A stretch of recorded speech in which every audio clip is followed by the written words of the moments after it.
It's early days, but Ruben Amorim already has an idea of what his best Manchester United starting 11 is. And what could that be? Ruben Amorim breaks down his United plans short term and what he wants to achieve between now and the end of the season.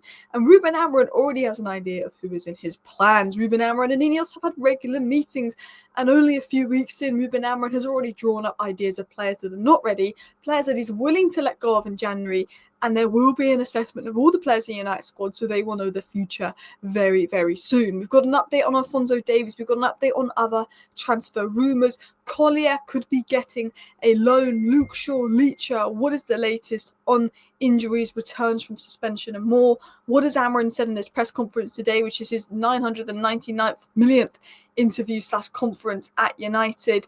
And then we will talk about a few other Man United stories going about. So, hello and welcome back to Alice Talks Football, and welcome back to your 10-minute Man United news roundup. I was going to do a live show, but I've just had so much to get done today. I've been so busy, so I apologise for that. But this is the 10-minute news roundup. I will be live tomorrow, so make sure you got the notification bell on for that. And let's dive into this first story. So Amorim was asked whether he knows his best team after 4 games at United, and I think Amorim will have a strong idea already. He's not had much time to train with the team or any of that, but he's going to have a strong idea.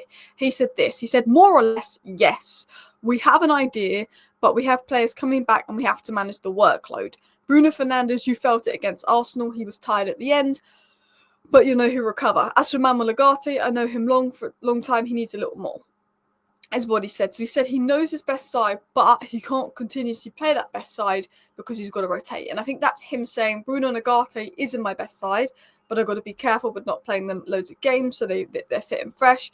And he said, more or less, I know what my best 11 is, but obviously injuries, blah, blah, blah, blah. Now, I think he probably says his best 11 is Ahmad right wing back. I'm going to say Mazraoui right centre back, or maybe left centre-back, but I think he'll see Euro in that. I think once Euro has to run a game, he'll see Euro in that. I think he'll see De Ligt in that. I think he'll see Leacher in that. Maybe Mazraoui will be the left wing-back, or if I'm going to be totally honest. Obviously, Onana in goal. I think Ugarte's straight up. I think Maino, when he sees more of, could be in there. And I think it'll be interesting to see where he goes with the front three, because I did a video of Adam, actually, and it might be out on Forever United TV tonight, so make sure you go check it out. Well, we spoke about what we think Ruben Amorim's best 11 is. And I said, for me, if we're not playing Bruno in the pivot, it's probably Bruno, Højlund, Mount front three. Or if we go with Xerxes, he needs someone fast to run off him. So it would probably be Bruno, Rashford, Xerxes in terms of a front three. And I stick with that. I think if you play Xerxes, you need Rashford. If you play Højlund, you need Mount. And I think, Ruben Amorim will know somewhat what his best team is, depending on that. He said he trusts each of them. He said, I learn in training and in matches what is the best position, what type of situation is more favourable for one guy or another guy. I'm still learning, but we're learning quickly. He's starting to get an indication of what his players are capable or not capable of doing, which relates to this. Discussions are already underway between Ruben Amorim and the Ineos hierarchy, with a detailed report being prepared for each player. Amorim is expected to make a final decision by the end of the month regarding which players are suitable for his system and areas that need improvement. He's already identified 5 players who he believes are not good enough for Manchester United and wants to move on, despite having been with the club for only a few weeks. Anthony, Lindelof and Eriksen are 3 of those 5 players, and Amorim is willing to let those 5 players in January, let those 5 players leave in January and inform them of that. Now, Christian Eriksen's been dropped from the Manchester United matchday squad twice, and rumour has it that he was told by text he wasn't even in the squad despite being fit. Lindelof, obviously injured, is going to lead anyway, and Anthony's not good enough. The other 2, I assume one would be Johnny Evans. The other one could be Casemiro, could be Maguire. Be interesting to see what happens there. Could be Luke Shaw, could be Malacia. But 5 players Ruben Amorim has already made his mind up about. 3 of them, Anthony, Lindelof and Eriksen. I feel a bit bad for Eriksen because he's actually played quite well. Amorim's come in and Amorim's told him go. Like, Amorim's not using him. He's not in the squad. He's basically like, go. So I do feel bad for Eriksen in that sense. But I also don't, because Ruben Amorim's the future. Eriksen is not. Ruben Amorim's got to be brutal. He's got to make those kind of decisions. It was also said by the Muppeteers that Manchester United would definitely consider a loan deal for Anthony. I think they just want him gone. The club doesn't believe there's a viable option for centre-back in January. And we know that the priorities in the January window are central midfielder and left wing-back. They believe the attack market and the centre-back market will be better to address in the summer, which makes sense. They said they currently have no plans to sell a centre-back during the window, but Lindelof and Evans will leave in 2025 apparently, and that United are actively scouting a winger ahead of next summer, someone someone to reinforce the attack. Both Eriksen and Casemiro could leave the club in January. Now, I think Eriksen leaving in January is a possibility now. I think they want Antony out. I think they want Eriksen out. And I think potentially Lindelof could go, but they might just keep him there because we play a back three for depth. But I think Antony and Eriksen, obviously 5 players of that, 2 of the 5 players that Amorim is willing to let go of in January. I think, yeah, Man United could let them go in January. Whether an offer comes in is a different question. I think Antony will accept loans. It'll be interesting to see what happens there. But Antony himself is also more eager to leave and get game time. Continuing on, we spoke about left wing backs earlier. Kerkez, Dorgu, Robinson, Aït-Nouri, Alphonso Davies. There's some great names out there. Alphonso Davies, I think, is seen as the dream, but I don't think it's going to happen. But we do have some surprising updates coming in on Alphonso Davies. It was said here, Alphonso Davies has still not made a decision. He will not sign anything before Christmas. He will consider all his possibilities and his future remains open, said Romano. Christian Falk, who's good when it comes to Bundesliga news, said the agent Alphonso Davies, Nick Heuser, is angry about the way negotiations are being conducted by Bayern. Jose had to cancel a planned trip to Munich. Jose now wants to listen to offers from United and Madrid, and meetings are planned for January. It's either one of 2 scenarios. Alphonso Davies doesn't want to stay at Bayern, and Bayern aren't going to give him the wages he wants, so he won't stay at Bayern, and he's open to Madrid and United. I think he would choose Madrid.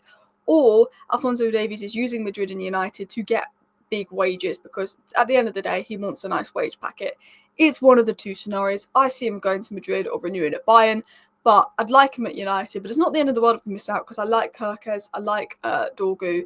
Robinson's good, but I think he's more of a back 4 player as well. Let's talk about the other transfer news going apart. But guys, please, if you have not already and you're enjoying this video, please make sure to subscribe if you're new, if you want to stay up to date on all the latest Manchester United news. I do daily videos talking about United, the news. I try and do one live stream a day in the evening where it's a bit more interactive. We get you guys involved. We talk about your opinions and stuff. And then I try and do a shorter news show where we get through all the news in 10 minutes. Now, the news coming out is that Ruben Amorim is planning to use his contacts at Manchester United to sign Toby Collier on loan in January for Leicester. That has come from The Sun, so I'm not going to take it particularly seriously, but I think Collier could get a loan. Although with his intensity and legs, I think Amorim could take a liking to him. It was also said Lissandro Martinez and Kobbie Mainoo will return from suspension versus Forest. Lindelof has returned to training, but Evans hasn't. Maybe we see Lindelof on the bench. Don't think we're going to see Evans. Now let's talk about Amorim, because Amorim has made quite the impression on the players and what has been said. This is what Matthijs de Ligt said on Amorim. The manager is really demanding. He wants to improve the team as much as possible, as quick as possible, and I'm convinced we're going to improve a lot soon with Amorim coming in. He said, new system, new coach, it will take time, and we know we don't have much time at Manchester United, so we have to progress quickly as possible. That's what's exciting, to see how we progress together, was said by Matthijs de Ligt. But he's talking about progress. He's talking about how he's confident he's going to progress under Ruben Amorim. And I think the players are really buying into Ruben Amorim's ideas, which I like. I think the fact that he's played 22 players in his opening 4 games, everybody's getting a chance, everybody's got a start that's fit. I think the players are really buying into Amorim because he's rotating, because he's using the squad, and they feel a new sense of purpose. De Ligt said, I've played in the middle of the back 3, but I think I can play on the left and the right. In Bayern, I played a lot on the left and in the UCL. So yeah, I'm quite excited to see what the future is and what my best position will be. I think De Ligt can play across the back line. De Ligt, Maguire, Euro could all play central centre-back. Alicia, Shaw can play left centre-back. Euro and Mazraoui can play right centre-back. But I think De Ligt and Maguire could also play the right or left centre-back roles if needed. I think there's a lot of options across that back line, and we're a lot more versatile than I first thought. Continuing on, Amorim did a press conference where he's spoken about how he feels so far at United. He said it's a competitive league which can change with just one result. Before the match against Arsenal, we're talking about top 4, and now we're back to 13th. We have to stay calm and continue doing our job. We won 4-0 against Everton, but I saw a lot of things that were wrong. I saw the same against Arsenal. I'm focusing on the performances. We don't have much time to train. We have to prepare for the next game. But when I see the team, I think we're improving in some areas. I like that he's critical. I like that he knows when we need to improve, and he's focused on performances. He said, you can understand that fans want to see effort at first. They just want to see effort. Then they want to win games. After a while, they want to see a dominant team. And these are the steps we have to follow. This is the easiest one, total effort. Sprint backwards, sprint forward. That's a key point for us. And I love that Amorim is demanding effort. He's demanding his style of play be implemented. Then he'll be demanding results. And then he'll be demanding dominance. And that is the way the rebuild's got to go. And hopefully with the right recruitment, we will succeed. Thank you very much for watching today's video. Please do go ahead and hit that like button. Of course, subscribe if you're new and enjoyed the video. See you next time. Bye.